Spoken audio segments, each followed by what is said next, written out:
Donc, bonjour et bienvenue à toutes et à tous. Nous sommes là aujourd'hui, c'est pour notre 5e séance de partage d'expérience avec le docteur François Gaz et moi-même, Charlotte Mbou, et c'est toujours un plaisir pour nous de vous accueillir. Oui, c'est le cycle d'action complet et de ce mouvement pour la vaccination à l'horizon 2030.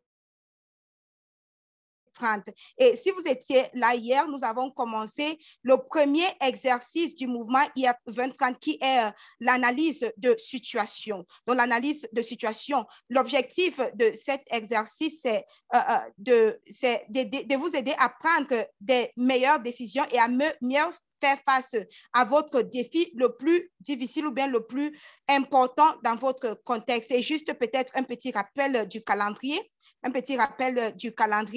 De cette analyse de situation qui va durer 4 semaines allant d'hier le 21 mars jusqu'au 15 avril. Donc, pour cette semaine, notre objectif est déjà de terminer la première ébauche de l'analyse situationnelle. Mais pour faire cela, nous devons d'abord faire une chose très, très importante. Donc, la première des choses de très importantes que nous devons faire, c'est de rejoindre PeerGrid. PeerGrid, c'est la plateforme où vous allez déposer votre analyse de situation et vous allez aussi réaliser la revue des travaux des pairs. Et l'autre chose que nous devons faire cette semaine, c'est, comme je venais de le dire tantôt, d'entamer, donc de faire déjà une ébauche de notre analyse de situation. Pour voir les deux tâches de cette semaine, je vais vous partager ce lien. Je vais vous partager ce lien dans le chat. Cliquez sur le lien pour voir exactement ce que vous devez faire cette semaine. La première des choses, comme je venais de le dire, c'est de rejoindre, le cycle d'action complet dans PeerGrid. Et je partage encore le lien avec vous. Il y a un tutoriel étape par étape qui a été préparé par Reda qui est très, très clair. Je vais vous inviter, si vous n'avez pas encore rejoint PeerGrid et vous ne savez pas ce que vous devez faire, je vais vous inviter à prendre quelques minutes de votre temps pour regarder ce tutoriel et suivre étape par étape ce qui est fait. Si après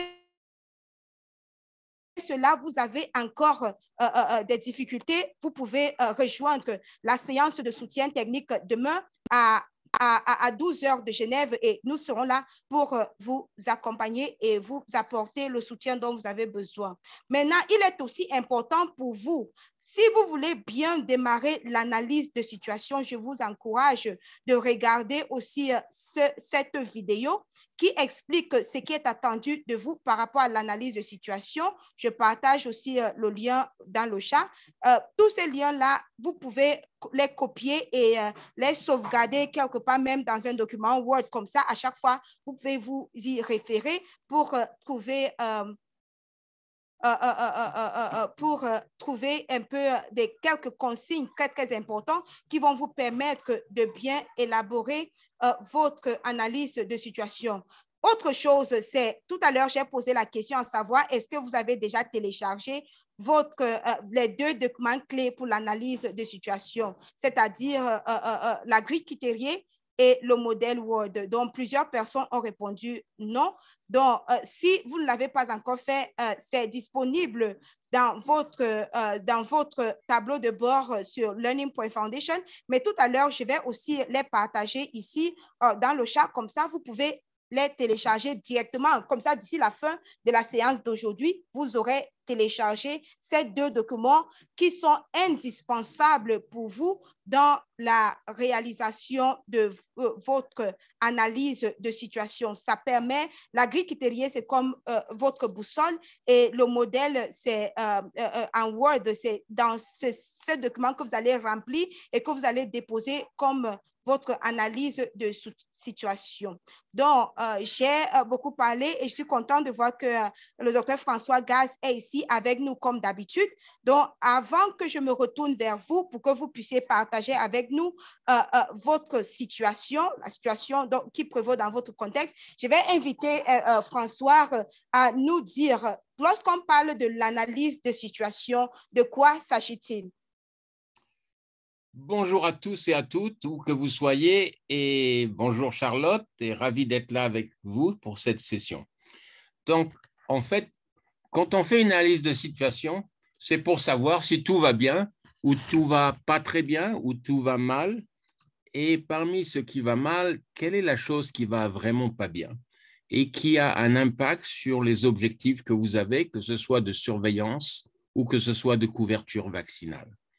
Et donc, ça, à partir du moment où vous avez fait une analyse et que vous avez regardé que vos objectifs ne sont pas atteints, ça pose un problème pour vous avec un défi, c'est d'atteindre votre objectif. Maintenant, le problème devient, quel est le défi parmi si vous avez un objectif de couverture vaccinale, quel est votre défi, où que vous soyez, ce défi peut varier d'un centre de santé à un autre, d'un district à un autre, d'une région à une autre ou d'un pays à un autre. Il y a un défi qui se pose. Ça peut être aussi un défi d'hésitation vis-à-vis de la vaccination COVID. Tout est ouvert, mais vous avez des objectifs et subitement, vous avez un défi à résoudre pour atteindre cet objectif. Maintenant, ce défi, il faut arriver, si vous voulez adresser le défi, il vous faut le soutien de votre district, de votre région, de votre directeur de PEV. Et donc, il faut être très précis sur ce défi. Il doit être très spécifique et vous devez amener des informations, des évidences qui vous disent ce défi, c'est le défi auquel je fais face et il est important. Voilà les justifications de son importance par rapport à d'autres défis parce que vous en avez peut-être plusieurs à adresser. Et vous pouvez avoir deux défis qui sont un peu combinés. Je donne un petit exemple. Vous dites la couverture n'est pas très bonne dans mon district. Et puis vous dites il y a un problème d'offre de service ou il y a un problème, on ne peut pas aller vers toutes les communautés où il y a des hésitations. Mais en fait, vous vous rendez compte qu'il y a des ruptures de stock de vaccins de plusieurs mois. Donc, est-ce que c'est peut-être l'objectif numéro un, votre défi numéro un, d'avoir toujours des vaccins en réserve? Une fois que vous avez ce défi, où vous avez des informations, c'est un sentiment, mais il faut l'étayer si vous voulez qu'il soit pris sérieusement en compte, à la fois par les gens avec qui vous travaillez ou vos supérieurs hiérarchiques, il faut qu'il soit bien défini. Et vous avez peut-être, soit vous avez toutes les informations sur ce défi, soit vous ne les avez pas toutes. Et donc, il y a des choses que vous ne savez pas et que vous êtes obligé de répondre. Le deuxième point, ça va être sur le défi. Pourquoi j'ai ce défi? Et ce pourquoi va avoir pour objectif de comprendre là où les causes principales de votre défi. Et il n'y a qu'en répondant à ce pourquoi que vous arriverez à identifier des actions correctrices qui vont faire la différence, même si elles ne font pas toute la différence. Et quand vous faites ce pourquoi, vous allez dire, voilà la cause numéro un, des ruptures de stock de vaccins. Maintenant, vous avez des évidences? Est-ce que vous avez des chiffres qui vous disent que pendant 2 semaines, on n'avait pas de vaccin et les gens étaient énervés? Il y avait une planification de stratégies avancées, mais elles n'ont pas eu lieu ou elles n'ont pas eu lieu le jour où elles devaient avoir lieu pour X raisons. Donc, en fait, si on pose la question du pourquoi, et quand on a une raison, c'est pourquoi, et encore pourquoi, 3 à 4 fois, on arrive à la cause profonde du problème. Et ça, c'est important de bien comprendre les causes d'un problème et la prioritisation des causes. Il y a des causes mineures et il y a des causes majeures qui vont faire beaucoup plus la différence, mais certaines causes mineures peuvent être corrigées très rapidement. Et donc, en fait, ce qu'on souhaite, c'est qu'aujourd'hui, vous allez partager, ou une ou deux personnes vont partager leurs défis et expliquer ce défi, la spécificité du défi, sur quelles évidences le défi a été identifié, et puis les informations que vous ne savez pas encore sur les causes potentielles et comment vous pensez le faire. À toi, Charlotte. Merci d'avoir écouté. À toi, Charlotte.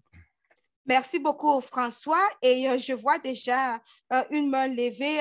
Mais si vous avez, c'est Francis, OK, c'est une personne qui n'a pas encore activé le son sur son appareil. Donc, si vous êtes dans cette situation, je vais juste en quelques secondes montrer ce qu'il y a lieu de faire en 2 étapes. Donc, je vous invite maintenant à lever la main. Vous avez écouté les consignes de François. Maintenant, partagez avec nous votre situation par rapport à votre défi le plus conséquent. Levez la main si vous voulez prendre la parole. Je vais vous inviter à activer le micro. Et tout à l'heure, j'ai partagé dans le chat la grille critériée et le modèle Word. Vous pouvez cliquer directement dessus pour télécharger. Je vois que plusieurs personnes viennent de se joindre à nous. Je vais encore le refaire. Donc, allez-y, levez la main si vous voulez partager votre expérience ce jour par rapport à votre défi, la situation qui prévaut dans votre contexte en matière de la vaccination. Donc, vous avez la possibilité de lever la main si vous voulez prendre la parole. Qui veut nous présenter son défi et nous expliquer ce défi et ses évidences. OK, je pense que lorsque vous avez décidé de rejoindre le mouvement, plusieurs d'entre vous avez identifié vos défis les plus importants. Donc, moi, je pense que je vais me retourner vers le chat et je vais inviter, je ne sais pas si Amani Jospin, êtes-vous en mesure d'activer votre micro pour partager votre situation avec nous en commençant par le défi le plus important. Donc, j'invite Amani Jospin à activer son micro. Sinon, il y a aussi... OK. Bonjour. Oui, bonsoir, c'est Jospin Amani. Oui, vous vous connectez. Est-ce que vous pouvez vous présenter, s'il vous plaît? Oui, je suis Jospin Amani. Je suis en train de vous suivre depuis la ville de Goma, en RDC. OK. Oui, oui. OK, merci beaucoup, Amani Jospin. Je vois la main levée de Gona Yeo. Gona Yeo, allez-y, Gona, activez votre micro. Vous avez la parole. Gona? OK. Oui, allô? Oui, allô, bonsoir. Bonsoir, Madame Charlotte. Tu peux parler? Oui, allez-y, s'il vous plaît. N'oubliez pas de vous présenter. Moi, c'est Yeo Gona. Je suis coordonnateur PEV au nom de Boiflé, district sanitaire de Boiflé, en Côte d'Ivoire. Bon, mon défi à moi, c'est en fait le district avait un site au niveau du CHR. Parce que le CHR, on peut avoir plus de 100 accouchements dans le mois. Et quand je suis arrivé, ce site était fermé. Nous avons essayé de négocier avec le directeur, le DD, et nous avons pu ouvrir ce site. Alors, pour les 2 premiers mois, il faut dire que nous récoltons un peu plus de 120 à 125 enfants, les nouveau-nés, et au niveau du BCG, ça se passe bien. L'objectif même, c'est que je veux atteindre un taux de couverture autour de 60 à 80% par rapport aux ouvertures que je me suis données. Donc, mon défi même, c'est atteindre tous ces enfants qu'on perd à partir du CHR après leur accouchement, alors que certains sont dans certains villages où ils avaient des difficultés à l'accouchement et viennent accoucher à Boiflé. Mais la suite s'est faite dans les autres villages, dans les villages où ils sont quittés, les villages d'origine. Mais maintenant, ces enfants qui accouchent, qui disparaissent, qu'on n'arrive pas à récupérer au niveau de la PMI, dans un autre centre, au niveau de la ville de Boiflé même, c'est ces enfants que je peux récupérer, les maintenir pour qu'ils puissent atteindre, pour pouvoir atteindre tous ces enfants, les récupérer. Voilà mon défi. Et l'objectif, on a assez quelques difficultés parce que, par exemple, la chaîne de froid, j'ai des problèmes avec. J'ai signalé à mes supérieurs, j'espère qu'ils vont réagir pour qu'on puisse bien commencer. Pour l'instant, je suis en train de travailler les 5 femmes que j'ai briefées et c'est elles qui me soutiennent. Et nous comptons avec l'appui du DD, du directeur départemental, qui est avec moi, et le directeur du CHR, pour pouvoir atteindre notre objectif. Mais j'ai des difficultés aussi de la connexion avec Mme Charlotte, en tout cas pour atteindre pour pouvoir m'orienter et atteindre mes objectifs. En tout cas, j'ai beaucoup de difficultés à ce niveau-là. Et je n'ai pas un réseau stable. À chaque fois que je me connecte, je n'ai même pas parlé. Je vous remercie. Merci beaucoup, Gona Yeo. Peut-être pour vous aider, lorsque vous vous connectez, pour que vous ne vous connectez pas trop, parce que vous pouvez parfois arrêter la webcam. Donc, comme ça vous permet de sauvegarder votre bande passante. Mais déjà, merci pour ce défi. Je me retourne vers François. François, vous avez sûrement des questions pour Gona. Je vois qu'il a cité plusieurs défis, plusieurs problèmes. Donc, allez-y, François. Merci d'avoir partagé donc votre défi, Gona. J'ai besoin peut-être un peu plus de précision pour comprendre vraiment le défi. Vous avez parlé de ces enfants dans un hôpital qui était fermé, des enfants qui naissaient mais qui disparaissent, sauf le BCG, et que vous ne savez pas où ils sont et comment les rattraper. Et vous avez vous avez une cible de 60 à 80%, mais est-ce que c'est par rapport à ces enfants ou c'est par rapport à l'ensemble de votre district? J'aimerais bien un peu une précision. Quelle est la couverture de votre district? Là, vous parlez de 120 accouchements, c'est beaucoup. C'est par mois. Essayez d'être un peu plus précis là-dessus pour qu'on comprenne mieux. Bien. Ici, les accouchements dont je parle se passent au CHR. Et c'est le centre de référence de presque l'ensemble des centres que nous avons, 35 centres, et ce centre de référence, au niveau du il y a 35 centres. Et c'est le centre de référence qui est le CHR, dont les femmes viennent accoucher. Mais au sein même du CHR, il n'y avait pas de site de vaccination. Et c'est maintenant que nous venons de créer et nous suivons ça. Donc, l'objectif dont je parle, c'est l'objectif de ce centre-là, parce que nous perdons assez d'enfants là-bas. Donc, c'est ce centre-là où je veux récupérer tous les enfants qui naissent là-bas et qui ne retournent plus dans leur centre d'origine.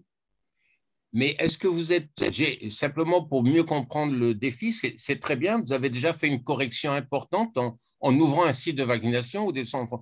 Est-ce que vous avez 35 centres, tous ces centres vaccinent? Tous les 35 centres vaccinent. Donc, ces enfants, il est possible que ces enfants aillent se faire ensuite vacciner. Ils sont nés au CHR, mais ils vont se faire vacciner dans leur aire, dans le centre de santé. Comment? Oui, je disais ceux qui viennent ceux qui sont évacués des centres et qui arrivent au CHR se retournent pour aller se vacciner. Par contre, il y a beaucoup qui viennent accoucher qui ne suivent pas la vaccination correctement. D'accord. Mais est-ce que vous savez combien ne suivent pas, ou pour l'instant, vous ne savez pas combien vont se faire vacciner et combien ne reviendront plus à la vaccination après avoir reçu BCG? Ou est-ce que vous savez cette information? Quelle est la proportion qui est perdue de vue, en quelque sorte, après le BCG? Ou c'est difficile à savoir? C'est difficile à savoir, mais je peux reconnaître les centres où ils se retournent après avoir accouché. Mais les autres qui ne se retournent pas là, c'est ceux-là que je veux récupérer. Donc, en fait, votre défi, c'est aussi de les identifier, ceux-là. Est-ce qu'il y a une manière? Est-ce que vous avez déjà entrevu une manière de les identifier ou pas? Actuellement, tous les enfants qu'on est en train de prendre, ils sont identifiés de par leur téléphone et généralement géographiquement. Même depuis ce matin, j'ai été là-bas. On les appelle pour venir faire la deuxième séance, c'est-à-dire que le Penta 1. Donc, vous avez là, déjà ils sont bien identifiés. Il y a un Oui. cahier spécialement pour ça, pour pas identifier et récupérer, les appeler, auquel cas, aller les chercher s'ils ne sont pas trop loin. Et donc, mais vous dites que vous avez un défi, vous avez mis en place toutes les solutions, là. Bon, pas toutes les solutions d'abord, puisque c'est maintenant qu'on a commencé. D'accord. Donc, vous avez mis un défi et vous avez commencé une solution. Et moi, je vous félicite d'avoir identifié, vous avez tous les contacts téléphoniques. Je ne sais pas si toutes les mères ont un téléphone et vous pouvez suivre leur état vaccinal ou par rapport à leur appartenance à un centre ou en leur posant la question directement et le retour. Est-ce qu'ils reviennent quand vous leur téléphonez ou pas? Pour l'instant, quand on les appelle, elles viennent. Mais pas elles toutes. Par exemple, on m'a donné 2 cas ce matin où elles ne sont pas venues, mais nous avons identifié les villages. Maintenant, comment faire pour accéder? Bon, là, c'est notre problème pour l'instant. D'accord, ça va être l'étape suivante pour continuer à… Vous avez déjà une première étape où vous allez résoudre en partie votre problème et vous avez une deuxième étape où pour l'instant, vous n'avez pas résolu le problème, ceux qui ne reviennent pas après un rappel téléphonique ou dans la mesure où ils sont allés se faire, ceux qui ne sont pas allés continuer leur vaccination au centre de santé. Mais quelle est votre couverture dans votre district?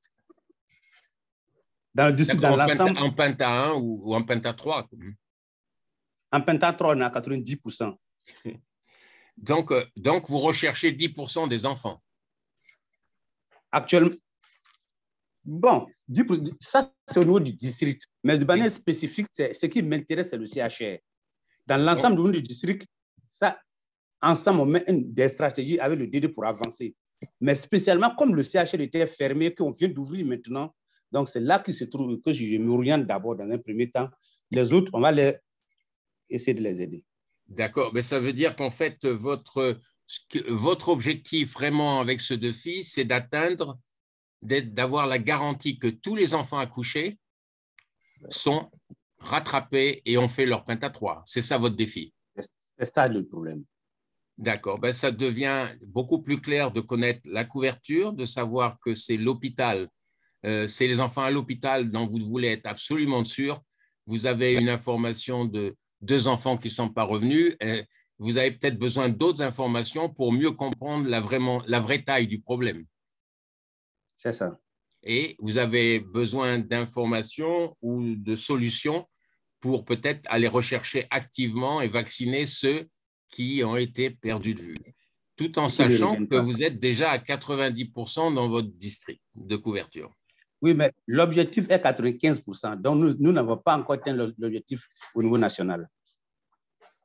L'objectif niveau national, c'est 95% par district. Oui.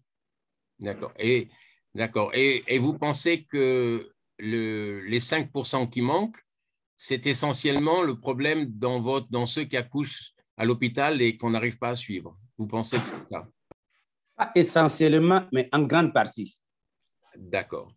Merci. Je vais laisser les questions des participants qui ont besoin sûrement de clarification sur votre défi et qui ont des questions à poser. Vous avez mentionné le problème d'une chaîne de froid, mais que vous avez résolu soit en utilisant les bonnes sœurs, soit en ayant installé un frigo. C'est peut-être pas encore fait. Justement, en parlant de chaîne de froid, François, il y avait une question de Adama Nanko Bakayoko dans le chat. Adama, je vous invite d'activer votre micro. Je ne sais pas si vous avez la possibilité de le faire. Sinon, je peux lire rapidement les questions. Il dit, j'aimerais avoir des précisions sur le type de problème de chaîne de froid auquel vous êtes confronté. Est-ce que c'est un problème de disponibilité ou de panne de frigo, habituellement qui se charge de la dotation des structures de santé en matériel de chaîne de froid? Donc, Gona, est-ce que vous pouvez répondre aux questions de Adama Nanko Bakayoko? Voilà. À ce niveau, il n'y a pas de problème. Il y a une structure au niveau national qui est chargée. Enfin, on a les réfrigérateurs qui sont en panne. Donc, il y a une structure au niveau national qui est chargée de la réparation. J'ai signalé et depuis, je crois, 2 jours déjà, ils sont en train de prendre 100 par 100 afin de remédier à cela. Donc, nous, la chaîne de froid, la solution sera au niveau national, comme ils ont déjà commencé. D'accord, merci beaucoup, Gona. Et si vous avez si vous avez d'autres questions pour mieux comprendre, mais j'ai une dernière question pour vous, Gona. Avez-vous déjà téléchargé la grille critérielle et le modèle? Pas encore, j'ai signalé, pas encore. Je ne sais même pas où passer.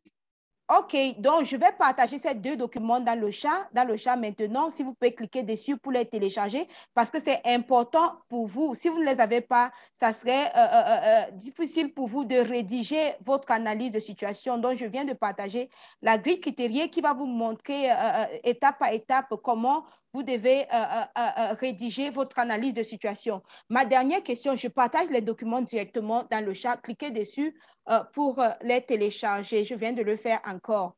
Ma dernière question pour vous, c'est si vous devez formuler votre situation, il y avait une question que vous devez poser qui vous permette de comprendre votre situation. Quelle serait cette question par rapport à… et Oui, oui. Si vous devez poser une question qui vous permet de décrire votre situation, donc ce défi que vous voulez,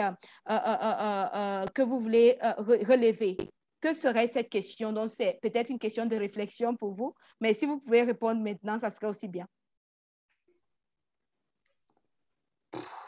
Je vais réfléchir un peu. D'accord. J'ai une petite question, Oui, si tu François. permets, Charlotte. En fait, pour répondre, vous avez défini très bien la problématique, c'est retrouver les enfants qui ne complètent pas leur vaccination après avoir accouché dans l'hôpital de référence. Est-ce que vous avez défini que vous étiez capable de tous les identifier, vous aviez même un contact, donc quelle devient la vraie cause de ce problème pour rattraper ces enfants que vous avez déjà identifiés? Selon vous, pourquoi n'arrivez-vous à pas rattraper ces enfants que vous avez identifiés, ce qui est très bien? Parce que vous avez le nom, vous avez le téléphone, vous avez là où ils habitent.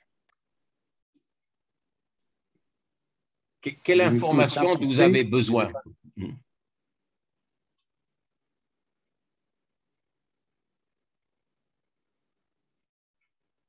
Je comprends. Je ne sais plus. L'information sur la localisation des enfants, des parents d'enfants, vous avez les informations peut-être que sur les vaccins qui les manquent. Donc, quelle autre information pouvez-vous avoir besoin pour rattraper ces enfants-là que vous n'arrivez pas à atteindre pour le moment? Ou est-ce un problème d'offre de service que vous n'êtes pas en mesure? Et il y a une question de Jean-Paul Kanda Diboilongi dans le chat qui demande encore, est-ce que vous avez déjà découvert pourquoi les mères quittent le CHR où elles ont accouché pour aller suivre la vaccination ailleurs?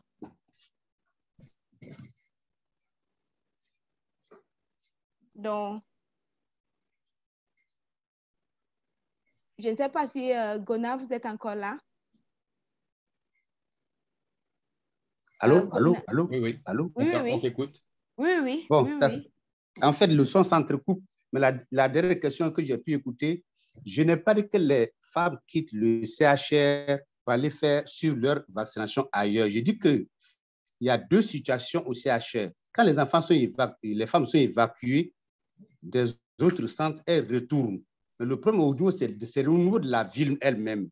Il faut les localiser. Celles qu'on a pu localiser là, on les appelle, on arrive à mettre la messe. Il y en a totalement qu'on n'arrive pas. Je ne sais comment faire. Si quelqu'un a une idée comment faire pour pouvoir atteindre ces femmes-là, là, c'est un autre problème. Il y en a qui donnent les numéros de téléphone qui ne passent pas. On n'arrive même pas à récupérer. Ça, c'est maintenant qu'on vient de commencer et par la suite, on va voir. Voilà, c'est pas une partie, on m'entend? Oui, on vous entend, merci donc, beaucoup. Il n'y a pas de femmes qui quittent l'hôpital pour aller vacciner ailleurs, non. Quand on les évacue des 35 centres vers le CHR, qui est le centre de référence, et elles retournent après suivre les vaccinations là-bas. Mais le problème, c'est au niveau de la ville même et les petits campements aux alentours de la ville. C'est ça notre problème. Mais dans les autres centres, elles sont suivies, il n'y a pas de problème. Maintenant, les autres questions, bon, je n'arrive pas à comprendre. C'est la dernière question que j'ai pu comprendre, donc je ne sais pas.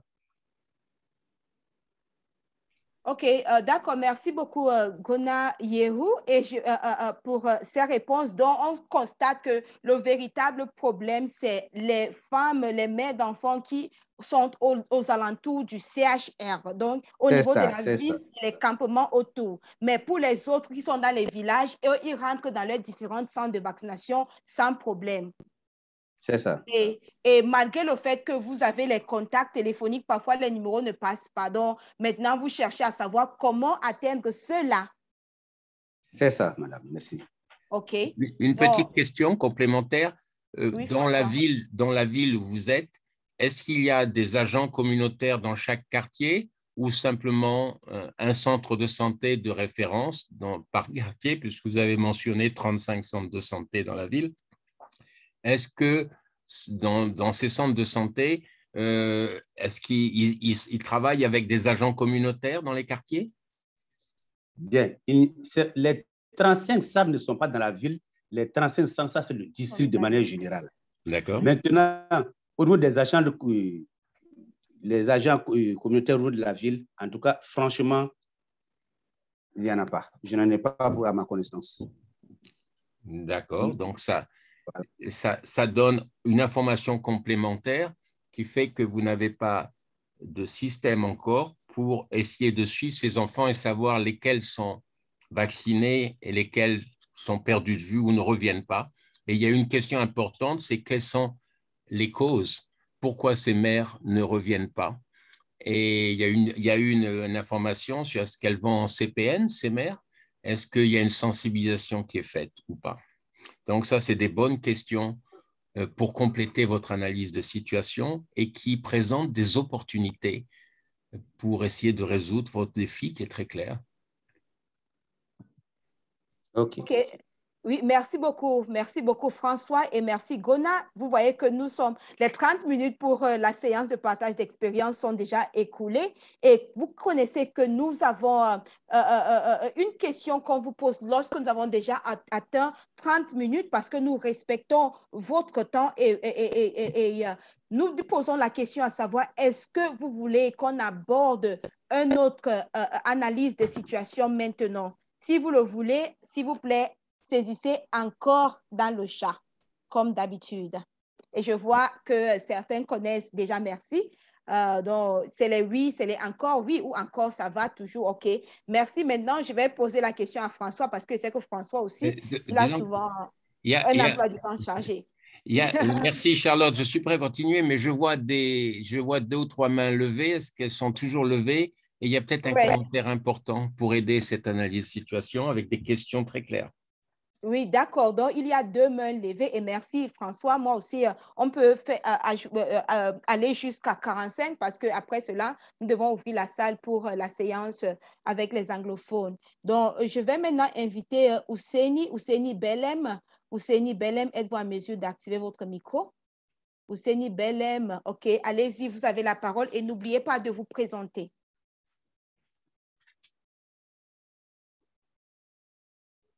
Ouseni Belem, on vous écoute. Malheureusement, votre micro est ouvert, mais on ne vous entend pas. Donc, j'invite Wasnam Faye. Wasnam, OK, allez-y, Wasnam. Bonjour, Charlotte. Bonjour. Bonjour. C'est Madame Faye depuis le centre de district sanitaire de Thiès au Sénégal. Oui. Oui, allez-y. Oui, pour moi, pour revenir à l'étude de situation de tout à l'heure, c'est très normal que, comme ici, comme dans notre district, quand on réfère une personne vers le milieu hospitalier pour une césarienne prophylactique ou pour une césarienne ou pour des complications à l'accouchement, ces femmes-là, après l'accouchement, ils reviennent vers nous qui les avons référées parce que nous qui sommes au poste de santé ou au centre de santé, on est plus proche de ces femmes-là. Ces femmes reviennent vers nous pour commencer la vaccination de leurs enfants. Maintenant, l'hôpital régional peut les considérer comme des femmes 0 dose, qui ne sont pas comme des enfants 0 dose parce qu'ils ne sont pas revenus faire la vaccination chez eux.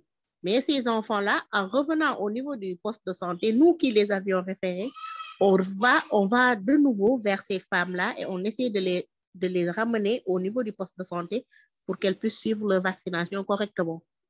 C'est difficile pour l'hôpital régional de contrôler ces enfants, mais ce n'est pas difficile pour nous qui les avions référés d'origine pour qu'ils aillent au niveau hospitalier, se faire traiter pour l'accouchement ou se faire un traitement ou quelque chose et revenir au niveau du poste.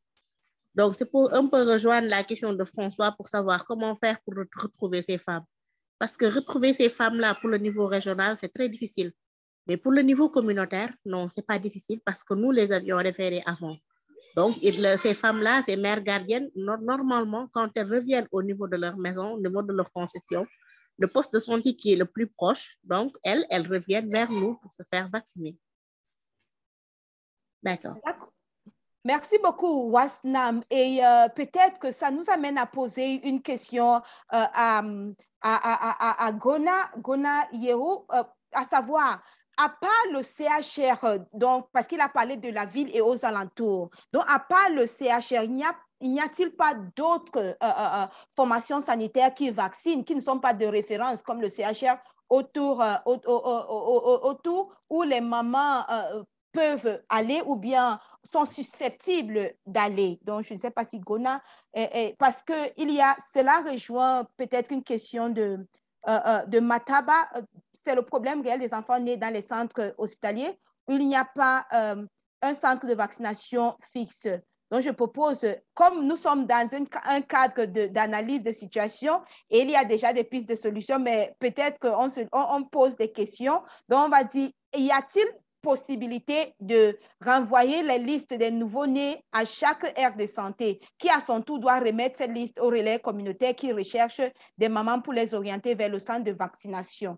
Donc, ça, c'était pour rejoindre l'avis de Madame Fayet de tout à l'heure. Donc, Gona, je ne sais pas si vous avez la possibilité, encore une fois, d'activer votre micro.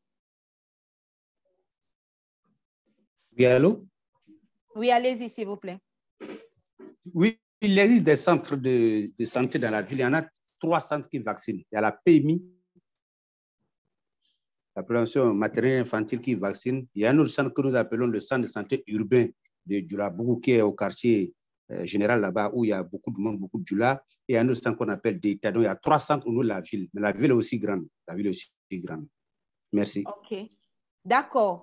Donc, l'autre question à savoir que est-ce que la liste peut être partagée aux responsables d'aires de santé pour qu'ils puissent localiser, parce que lorsqu'on prend les informations d'une maman, on prend sûrement son lieu de résidence dans son quartier. Donc, pour qu'ils puissent, pour peut-être rapprocher les mamans de leur aire de santé ou bien leur formation sanitaire d'origine. OK. Encore en compte, une petite chose, on travaille là un petit peu sur les solutions. Moi, j'avais une question de compréhension en plus de la situation, parce qu'on va venir aux solutions dans les sessions suivantes. Vous êtes un centre de référence et dans le district, il y a 35 centres de santé. Est-ce que les centres non urbains réfèrent les complications? Donc, ces mères peuvent venir de centres qui sont périurbains ou ruraux dans votre district. Est-ce que c'est ça? Est-ce que la complexité est plus en zone urbaine ou en zone rurale où vous ne retrouvez pas les mères qui habitent en zone rurale et qui dépendent d'un centre de santé local qui les a renvoyées sur l'hôpital à cause de complications? Allô? Oui, on t'entend. Une fois que la mère quitte le centre de santé, une fois que la mère est évacuée, lorsqu'elle finit sa césarienne ou autre complication obstétricale, qu'elle retourne, elle est prise en charge directement par le centre qui l'a référé. Là, il n'y a pas de problème. Donc, le problème, c'est... Ouais. Est-ce que le problème, c'est des mères qui accouchent à l'hôpital, mais qui ne sont pas automatiquement référées, qui sont venues d'elles-mêmes parce qu'elles préfèrent accoucher à l'hôpital que dans un centre de santé?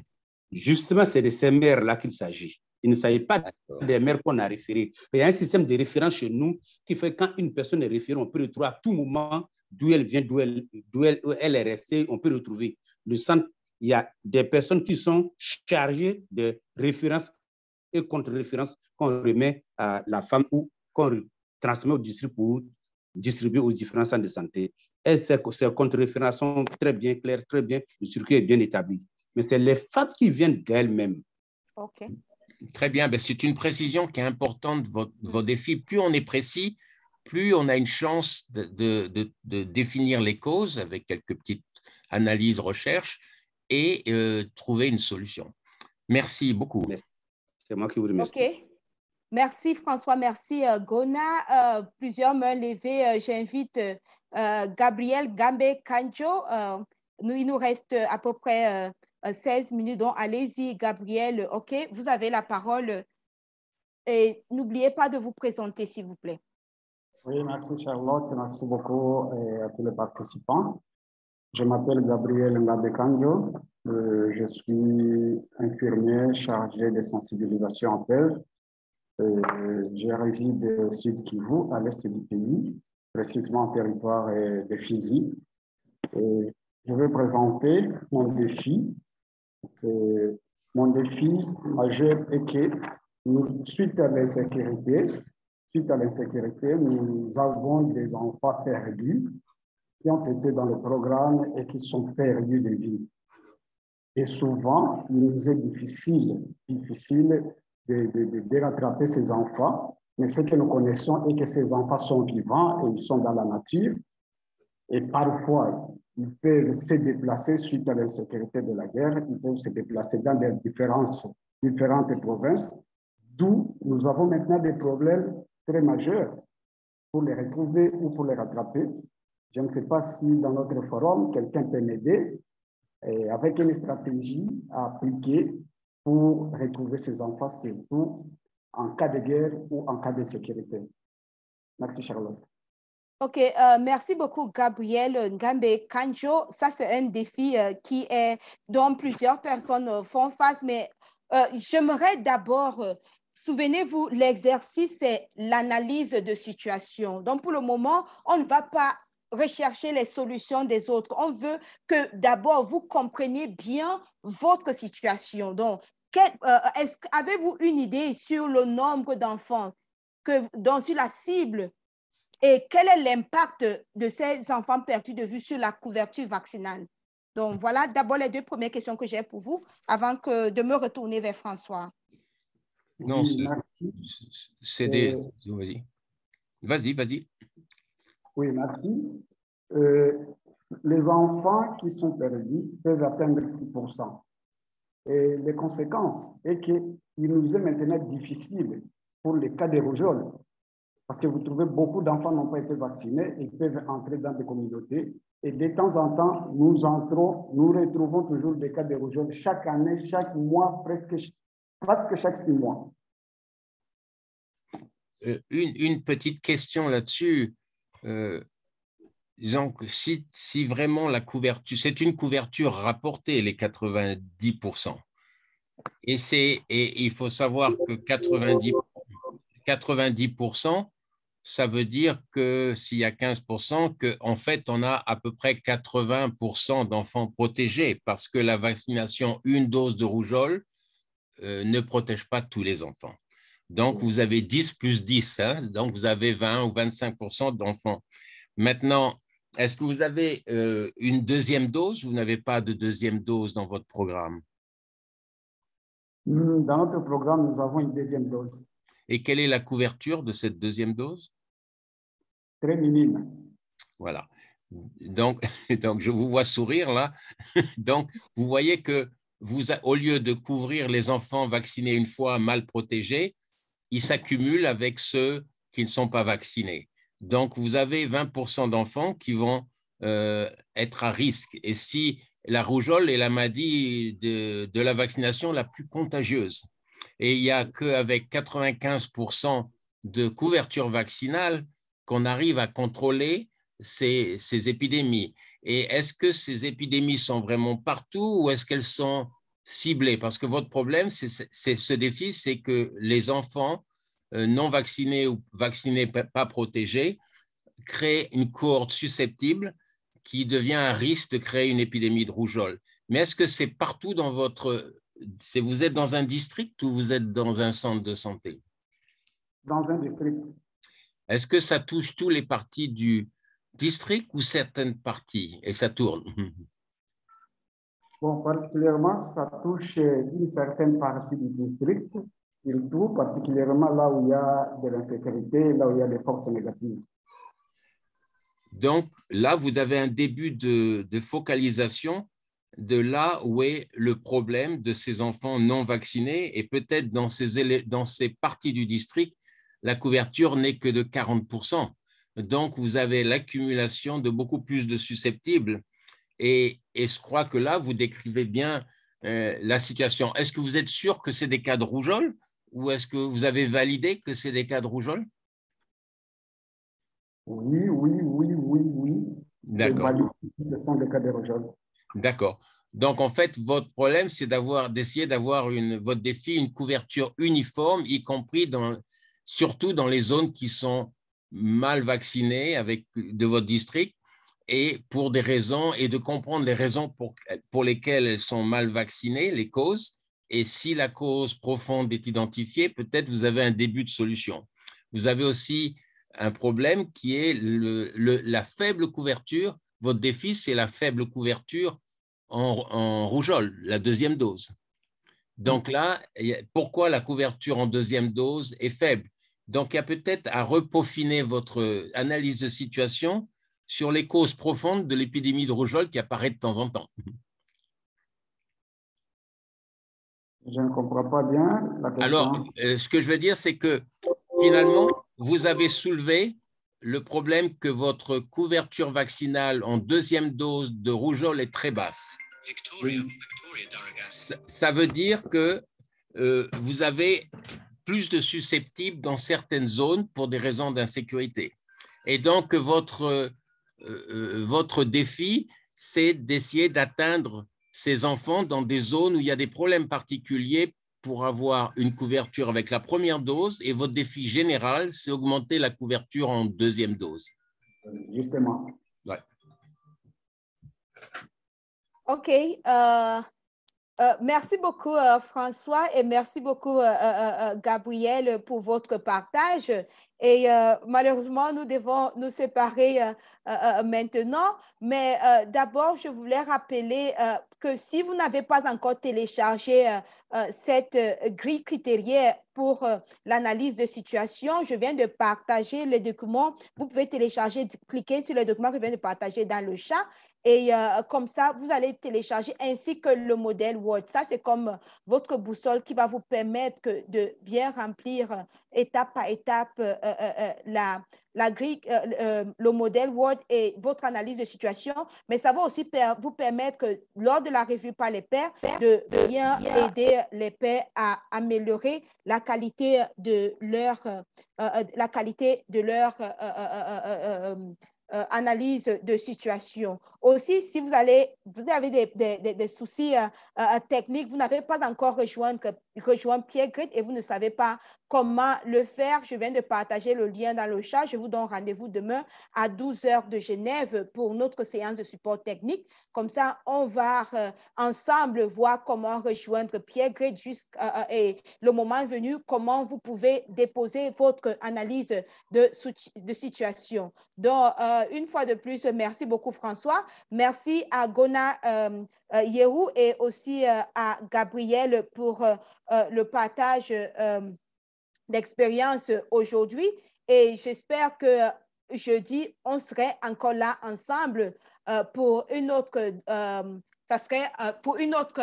séance de partage d'expérience, mais n'oubliez pas, commencez déjà, d'ici la fin de cette semaine, vous devez avoir une ébauche de votre analyse de situation. Donc, n'attendez pas la dernière minute, commencez déjà à rédiger. Et n'oubliez pas, vous devez poser les bonnes questions afin de comprendre réellement votre situation et savoir à la longue si vous êtes à mesure de relever ce défi. Donc, une fois de plus, merci à toutes et à tous et on se dit bonne soirée, dépendant d'où vous êtes connectés, bonne journée et on se dit rendez-vous demain midi, heure de Genève. Au revoir. Merci Charlotte et merci à tous qui étaient là à cette session. Donc, je permets à tout le monde d'activer son micro, si vous pouvez applaudir pour vous-même pour ces partages très riches de ce jour. Merci Charlotte, merci Charlotte, merci. Merci à tous.